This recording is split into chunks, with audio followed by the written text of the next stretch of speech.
Rio Salado College is one of the Maricopa community colleges located in Tempe, Arizona. We have 62,000 students. 43,000 of those are online students, which makes us the largest public nonprofit two-year institution in the country. We don't know of anyone that's bigger. There's systems that have lots of things, but not a single institution. And Rio Salado College has experienced tremendous growth, and we're an early adopter of the web. We went to online courses very early in the 1990s. I was one of those faculty at that time doing courses and building and encoding the HTML. And what we did is we took our experience that we had from doing distance learning since 1978 in correspondence courses and courses in a box and mixed media courses. And we took those principles of adult learning and best practice and we applied them to the online sphere. So we leveraged our already existing knowledge to go to the online. And as we did this, we found that the convenience factor was very important. So we moved to first 12 starts per year instead of the traditional semester system, to quickly to 26 starts. And now we have actually 48 starts a year. You can start a class at Rio Salado College every Monday. An online class will never be canceled. And we're able to scale up to help meet the nation's completion agenda. Some things that are great with this is we have a one-course mini-sections model so that you're assured of really high-quality interaction with our faculty. We only have 22 full-time faculty at the moment with over 1,300 adjunct faculty, but we have a very stable adjunct faculty core. They actually wait in line to teach for us. We have over 80% have been with us 5 years or longer. So it's a very experienced faculty that are experienced in online and student success. What kind of experience is it for both the learner and the instructor if the course starts every week? What's new about learning and teaching in that way? So for the instructor, we want them to concentrate on mentoring, on facilitating, on early interventions with the students. In fact, we have, to help the instructor, built into our own LMS system. It's called RioLearn. We built it with Microsoft and Dell computers, and it was built to scale up and do this frequent start. There's a predictive model that we run, taking student data, student information, their behavior in the online class. And by the 8th day, we're able to predict whether a student will have a C or better in the class and send that in a report to the instructor. So the instructor knows at a very early point which students are at high risk so that we can start interventions.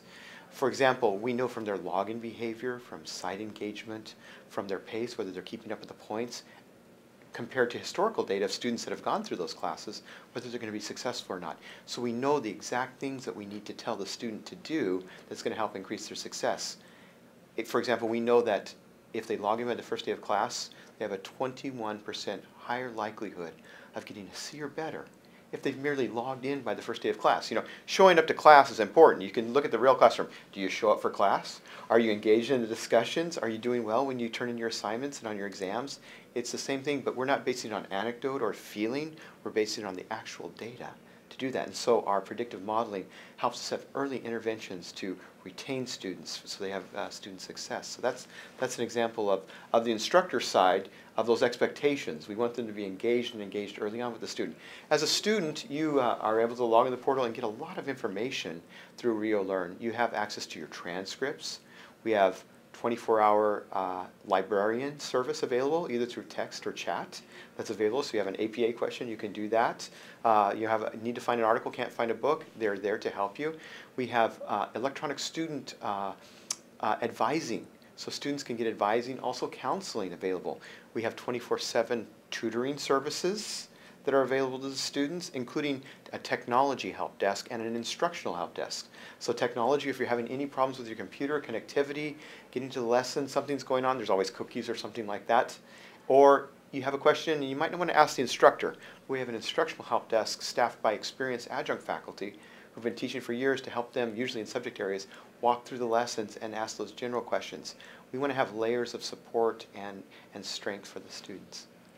Now we've heard a lot about this a holistic approach, that it's not just the academics, it's the student support network that keeps the student on a path. What are you seeing as ways to measure that a student is having the type of relationships that's going to keep them in college that you're seeing? Well, it's really important. We always talk about a systems approach to online learning.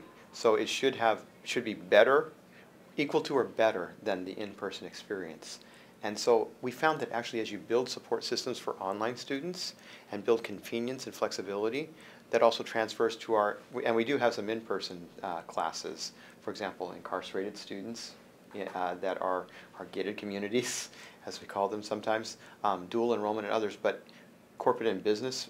But those same support services that are convenient for the online learner, everyone needs convenience and flexibility. Need to have hours that are beyond, that are not banker's hours. We need to have hours that they're accessible to them. So building support systems and helping students navigate those support systems are really critical. So it's one thing to be introduced to online learning. It's another thing to understand, how do I get tutoring when I have a problem? What if, I have a life issue that's going up? Is there someone that can help me? Where would I do that? What if I just don't understand a lesson, or I need a little bit more in this concept? What can I do? That first round is that instructor, and I want a caring instructor, and we have wonderful caring instructors that are there as our faculty. But we also need the system to be able to use and pull together and get behind that student to help them be successful. You were telling me about reaching out into the community, going where students are. That sounds like also something novel. Well, we were set up as a campus without walls, a college without walls in the 1970s. We're one of about 5 that are remaining of that model. And we go out into business and industry or into the high schools. And for example, with dual enrollment, we go out to the high school, and we found, for example, at one high school there was a calculus instructor who was teaching the calculus course using the same textbook at Arizona State University and at Rio Salado College in the evenings, and said, I'm using the same textbook, I'm using the same lessons, I'm using the same assessments. Is there any way we can offer this for college credit? And we said, well, they've been told no by others, but we said, well, let's see if we can do that. And we do that. So we'll go on-site into the partner high schools, over 50 partner high schools at this point, that we're able to go and offer college credit on-site that then they can convert toward their high school credit as well. But when they complete, then they're on the pathway to completion into college. And we know that from studies that, and Columbia's done a great job with this, Columbia Teachers College, of looking at how students that have success in a college course early on, it increases exponentially their likelihood of completing a college degree. So that's one example. We also go out into business and industry, and we ask the business and industry, what do you want? What do you need? Our teacher preparation program, if you have a bachelor's degree, you can come back and return for that, or if you're just interested in moving into teaching. Our advisory boards are based on the principals and the superintendents in the community. So they actually build the curriculum for us. So when students going out there, and we do the instruction online, and then the practicums and the student teaching in the schools. But because the curriculum has been built by those principals and those superintendents, those are highly sought after candidates when they're ready and they've made it through the program. Another example we've done is a sustainable foods cafe. So we have a sustainable foods program, ground to fork to ground again. So we teach students about sustainable practices in terms of purchasing and agriculture, purchasing locally, and then we move it into our cafe that's at our administrative headquarters, where they take food from our community garden that's nearby, and buying locally, learn sustainable practices for food preparation, but also for composting later on. And purchasing, composting, even the forks and spoons. What do you do with that? Do you just throw it away, or do you don't throw the bones away, use them for soup stock? Using those sustainable practices. They do their didactic, or they're learning as much as we can online, but then when it comes to putting things together, and this is my favorite part, the cooking part, where they learn to make the pastries and they learn to make the meals and the things, they're able to do that in the cafe. Also learning retail, front-end experience, and how to run a food service and retail restaurant operation. And this, again, was built by the community. It was done by the forward-thinking chefs and food service workers in the Phoenix metro area that said we need sustainable practices. So that's one of the things that we like to do. It sounds like a very nimble model. Is there some aspects of the policy environment that enable a school like this to grow and have a real stake in the community? Or you can see that there might be barriers for other schools to take your model and replicate it? To take a Rio Salado model, well, first of all, we've been very supported by our chancellor. We're part of one college, part of the Maricopa Community College system, but we've had the autonomy and the ability to be different, and we were set up to be different, and letting us, respecting that area to be able to go out and innovate and take risks.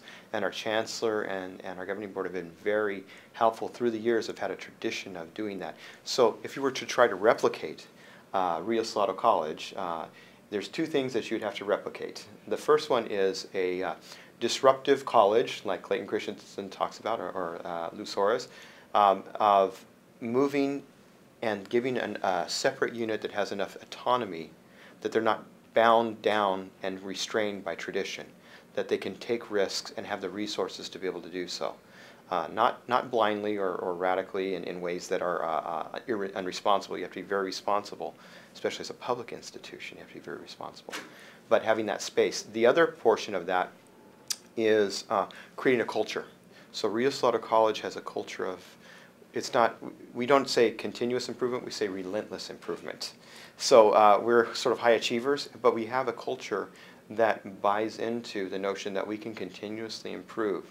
We can look at ourselves in meaningful ways and work to improve not only in incremental ways, but also make great leaps if we're willing to go and look at what the next thing is, what students really need, and try to anticipate their needs before the students are even aware of the needs. And our vision statement for the college is, we astonish the customer. And what's the next astonishing thing that you might take a risk? That we'll take a risk on? Well, for the college, I mean, there's a number of things. We will be looking at ways that we can help the completion agenda nationally. Although there's barriers, you talked about barriers earlier with state authorization. That's something that would do that. There are many students right now, for example, in California, hundreds of thousands of students that are locked out basically because they're at capacity. With a Rio Salado and being able to help in that situation, or other areas in rural America where they wouldn't have access to this, that's something that we would be interested in helping be part of the completion agenda. We don't want someone to have to stop out and stop their education because they don't have access. So we've helped with the access portion of it. We can help with that. That leads towards completion.